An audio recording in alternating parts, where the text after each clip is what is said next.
श्रोता बन गए। कथा प्रारंभ हुई और कथा भी शुरू भी नहीं हुई थी, केवल कथा की महिमा ही चल रही थी। और केवल कथा की महिमा सुन के ज्ञान, वैराग और भक्ति महारानी जो कि बूढ़े हो चुके थे, केवल महिमा सुनने मात्र से तीनों स्वस्थ हो गए, पुनः जवान हो गए, तरुण हो गए और सबके बीच में तीनों प्रकट हो गए दिव्य रूप धारण करके। बोलिए भक्त वत्सल भगवान की जय हो। जैसे ही भक्ति महारानी प्रकट हुई तो भक्ति महारानी ने कहा कि महाराज, भागवत जी की महिमा सुन के हम ठीक तो हो गए, लेकिन हम लोग अब और कथा सुनना चाहते हैं, तो अब आप हमें स्थान बताओ कि हम कहाँ बैठ के कथा को सुने। तो नारद जी ने कहा कि भक्ति महारानी, आप कहीं और नहीं बल्कि जितने भी यहाँ श्रोता बैठे हुए हैं भागवत जी के, उन सबके हृदय में बैठ जाओ। तो भक्ति महारानी सारे भक्तों के हृदय में विराजमान होके और कथा श्रवण करने लगी। कथा आगे बढ़ी। नारद जी महाराज देख चुके थे कि खाली महिमा सुनने मात्र से ज्ञान वैराग्य स्वस्थ हो गए, भक्ति महारानी ठीक हो गई। तो नारद जी के मन में प्रश्न उठा। नारद जी ने प्रश्न किया सनकादिकों से, कहा कि महाराज, आप हमें ये बताओ कि और कौन कौन से पाप इस कथा को सुनने से दूर हो जाते हैं और कैसे कैसे पापियों का कल्याण होता है इस कथा को सुनने से। तो सनकादिकों ने कहा कि नारद जी सुनो, जिसने अपने जीवन में कभी अपने माता पिता की सेवा न करी हो, देखो सबको अपने माता पिता की सेवा करनी चाहिए। क्यों? क्योंकि माता पिता ने हमें जन्म दिया, हमें पढ़ाया लिखाया, हमें बड़ा किया, तो माता पिता का ऋण चढ़ जाता है हमारे ऊपर। और कहते हैं कि जब तक इस ऋण से मुक्त नहीं होते तब तक हमारा कल्याण नहीं होता। तो माता पिता की सेवा करके हम लोग उनके ऋण से मुक्त हो जाते। तो सनकादिक कह रहे हैं कि जिसने कभी अपने माता पिता की सेवा ना करी हो, ऐसा महान पापी भी इस कथा को सुन ले तो उसका भी कल्याण हो जाता है। जिसने अपने जीवन में कभी कोई पुण्य ना किया हो, दान ना किया हो, धर्म ना किया हो, जिसने 5 प्रकार के महापाप किए हो, ऐसा महान पापी भी यदि एक बार इस कथा को सुन ले तो उसका भी कल्याण हो जाता है। यहाँ तक सनकादिकों ने तो यहाँ तक कह दिया कि जिसने गौ हत्या जैसा महान पाप किया हो, जिसने ब्रह्म हत्या जैसा महान पाप किया हो, ऐसे पापी भी यदि इस भागवत कथा को श्रवण कर ले, सुन ले, तो उनका भी कल्याण हो जाता है। और अंत में सनकादिकों ने कहा कि नारद जी और तो सुनो, ये पाप तो ठीक है, आगे जिसने जीवन भर पाप ही पाप किए हो, कोई अच्छा काम ना किया हो, पाप करते करते मर गया हो, पाप करते करते उसकी मृत्यु हो गई हो और मर के भूत बन गया हो, प्रेत बन गया हो, यदि उस प्रेत को प्रेत योनि में भी भागवत की कथा सुनाई जाए तो उस प्रेत का भी कल्याण हो जाता है। और जब ये बात नारद जी ने सुनी तो उनको अचंबा हुआ। प्रश्न किया कि महाराज देखो, और बातें तो हम आपकी मान सकते हैं, ये तो हमने मान लिया कि चलो ब्रह्म हत्या दूर हो जाती है, गौ हत्या दूर हो जाती है, लेकिन एक प्रेत वो कथा कैसे सुन सकता है, उसकी मुक्ति कैसे हो सकती है, इसमें थोड़ा संदेह हो रहा है हमें। तो सनकादिकों ने कहा कि नारद जी, ये बात हम अपने मन से नहीं कह रहे हैं, ऐसा पहले हुआ है। तो इसका उदाहरण देते हुए सनकादिक महाराज कहते हैं कि नारद जी महाराज सुनो,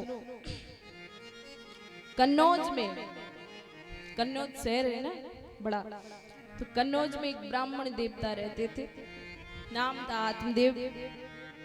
आत्मदेव बड़े प्रकांड विद्वान थे, सारे शास्त्र पुराणों को उनको ज्ञान था। इतने विद्वान थे कि दूर से चले आ रहे हो तो ऐसे लगता था मानो साक्षात सूर्यदेव चले आ रहे हो। देखो ज्ञान का भी तेज होता है, जो ज्ञानी लोग होते हैं ना उनका मुख अलग ही चमकता है, वो ज्ञान का भी प्रकाश होता है। तो ये इतने ज्ञानी थे, दूर से लगता था मानो साक्षात सूर्य भगवान चले आ रहे हो, इतने ज्ञानी विद्वान।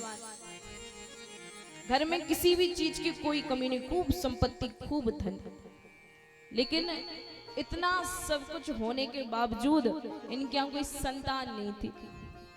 इनकी पत्नी पत्नी का नाम था धुंधली।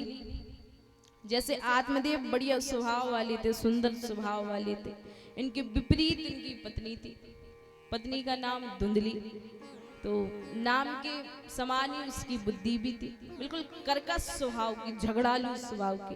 तो इनके यहाँ कोई संतान नहीं थी। संतान प्राप्ति के लिए अनेकों उपाय इन्होंने करे, खूब दान किया, पुण्य किया, लेकिन सब कुछ करने के बाद भी संतान की प्राप्ति इन्हें नहीं हुई। तो इनको बड़ा दुख होता था, अरे ये रुपया पैसा किस काम का, इतना धन है, इतना रुपया है, इसको कोई खर्च करने वाला भी तो होना चाहिए। अब इतना धन है हमारे घर में, इसको कोई खर्चने वाला है नहीं। तो ये सब धन संपत्ति बेकार है बिना पुत्र के, बिना संतान के, और हमारा जीवन ऐसे ही व्यर्थ निकलता जा रहा है। जब हम शरीर त्यागेंगे, मरेंगे, तो हमें कोई आग देने वाला भी तो होना चाहिए।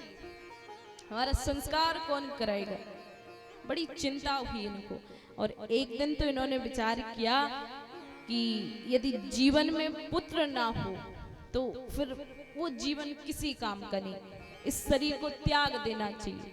इससे अच्छा तो मैं मर ही जाऊं, मेरे पुत्र नहीं है तो इससे अच्छा मैं आत्महत्या कर लूं कहीं जाकर। मरने का विचार कर लिया और आत्महत्या करने के लिए जंगल में गई कि जंगल में जाऊंगा, किसी नदी में कूद के मर जाऊंगा। तो जंगल में जा रहे थे, रास्ते में एक पेड़ के नीचे बैठ गए कि थोड़ी देर आराम कर लूं, फिर मरूंगा आराम से। तो पेड़ के नीचे बैठे थे, उसी समय एक संत वहां से निकलते हैं। संत की नजर पड़ी, ये बेचारा बैठा है पेड़ के नीचे, परेशान है। तो संतों का तो स्वभाव ही होता है, पूछ लिया कि भैया क्यों बैठे हो, क्या परेशानी? इन्होंने कहा कि महाराज हमारे यहाँ कोई पुत्र नहीं है और आप तो संत हो, संत तो समर्थ होते हैं, सब कुछ कर सकते हैं, तो यदि आप चाहो तो हमें पुत्र प्राप्ति का वरदान दे सकते हो। तो उन संत ने आत्मदेव के सर पर हाथ रखा।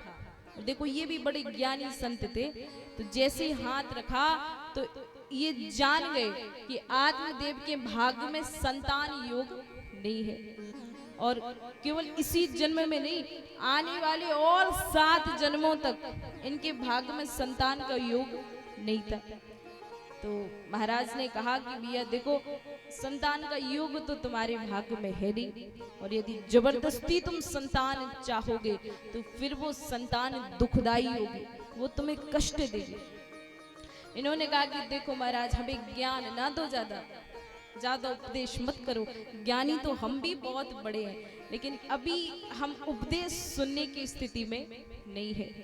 देखो हम तो अच्छे भले जा रहे थे मरने के लिए, अब आपने ही हमें रोक लिया, तो अब तो आपको पुत्र प्राप्ति का वरदान देना ही पड़ेगा, और यदि पुत्र प्राप्ति का वरदान नहीं दिया तो यही तुम्हारे चरणों में अपना सर पटक पटक के मर जाएंगे और तुम्हें ब्रह्म हत्या लगेगी, यही मरेंगे तुम्हारे चरणों में, तुम्हें ब्रह्म हत्या ही लगाएंगे। अब महात्मा ने सोचा अच्छी आफत हो गई, हम तो अच्छे खासे अपने रास्ते जा रहे थे, फालतू इसके चक्कर में पड़ गए। फिर भी इन्होंने खूब समझाया कि देखो वरदान तो हम तुम्हें दे देंगे, लेकिन वो पुत्र तुम्हें खूब कष्ट देगा, और देखो अच्छा ही तो है कि तुम्हारी संतान नहीं है, अब तुम बढ़िया निश्चिंत होके भगवान का भजन कर सकते हो। जिनके यहाँ पुत्र होते हैं उनको भी बड़े झंझट होते हैं, उनको पढ़ाना लिखाना पड़ता है, उनका पालन पोषण करना पड़ता है। तो ये भी भगवान की कृपा मानो कि तुम्हारी कोई संतान नहीं है। प्रत्येक परिस्थिति में हमें भगवान की कृपा मानना चाहिए। ध्यान से सुनना, प्रत्येक परिस्थिति भगवान की कृपा मानो। दुख है उसे भी भगवान की कृपा मानो। यदि कोई दुख हमारे जीवन में आ गया तो उसमें भी प्रसन्न रहो, विचार करो कि ये भी भगवान की कृपा है, जो इतना दुख भगवान ने हमें दिया, और कुछ ज्यादा बड़ा हो जाता फिर उसे भी कृपा मानो। हमारे पास सुख है तो उसमें भी कृपा मानो कि भगवान की बड़ी कृपा, जो भगवान ने इतना आनंद हमें दिया। भक्तों का लक्षण होता है कि भगवान जो कुछ भी करते हैं, भक्त प्रत्येक परिस्थिति को भगवान की कृपा मानते हैं। एक और आप भागवत जी में देखोगे राजा अम्बरीश रघुकुल के राजा हुए, बहुत बड़े राजा अम्बरीश जी। तो अम्बरीश जी की जो पत्नी थी रानी सुबुद्धिनी, बहुत भक्ति थी। राजा अम्बरीश भी भक्त थे, तो ये भक्ति में सहायता करती थी उनकी। ठाकुर जी के मंदिर में झाड़ू लगाती थी, भोग बनाती थी सुंदर सुंदर। तो ये भगवान को खूब धन्यवाद देते थे कि प्रभु बड़ी कृपा करी, जो ऐसी भक्त पत्नी हमें दे दी। यदि अच्छे स्वभाव वाली नहीं होती तो हम इतनी आसानी से आपका भजन नहीं कर पाते। अच्छी पत्नी तो भगवान को धन्यवाद दे रहे हैं। और दूसरी ओर संत तुकाराम जी, जिनका बहुत बड़ा चरित्र आता है भक्तमाल में। तुकाराम जी की जो पत्नी थी बड़ी झगड़ालू स्वभाव की थी, दिन रात बस इनसे झगड़ा ही झगड़ा करती है। तो ये भी भगवान की कृपा ही मानते थे, ये भी भगवान को धन्यवाद देते थे कि प्रभु बहुत बढ़िया किया जो ऐसी खराब पत्नी दे दी, झगड़ालू पत्नी दे दी। यदि अच्छी होती तो इसी में मन लगा रहता, फिर यदि बढ़िया होती अच्छी होती तो फिर इसी के प्रेम में फंसे रहते, आपका भजन करते ही नहीं। तो एक और अम्बरीश जी की अच्छी पत्नी है तो भगवान को धन्यवाद दे रहे हैं, और यहाँ तुकाराम जी की कर्कश पत्नी है, झगड़ालू स्वभाव की पत्नी है, तो भी भगवान को धन्यवाद दे रहे हैं। अच्छा तो भगवान को धन्यवाद, और बुरा तो भगवान को धन्यवाद। एक बार की बात है, तुकाराम जी अपने किसी जजमान के घर गए होंगे। ये घर घर जाके सत्संग करते थे। तो एक दिन किसी जजमान के घर गए, खूब बड़ी पूजा की। तो जजमान बड़ा आदमी था, पैसे वाला था। जजमान ने खूब सामान दिया इनको, खूब दक्षिणा दी, खूब भोजन पानी का सामान दिया। तो ये सब सामान अपने कंधे पर लाद के और घर की ओर आ रहे थे। रास्ते में एक बालक ने देख लिया कि आज तो तुकाराम जी खूब बढ़िया बढ़िया सामान लेके जा रहे हैं। तो बालक दौड़ता दौड़ता इनके घर गया और इनकी पत्नी से जाके कहा कि मैया आज तो खूब चकाचक तुम्हारे घर में मालपुआ बनेंगे। क्यों? अरे तुम्हारे स्वामी खूब सुंदर सामान लेके आ रहे हैं खाने पीने का। तो पत्नी इंतजार में, आज तो स्वामी आएंगे तो बढ़िया रबड़ी और मालपुआ बनाएंगे घर में। लेकिन तुकाराम जी का ऐसा स्वभाव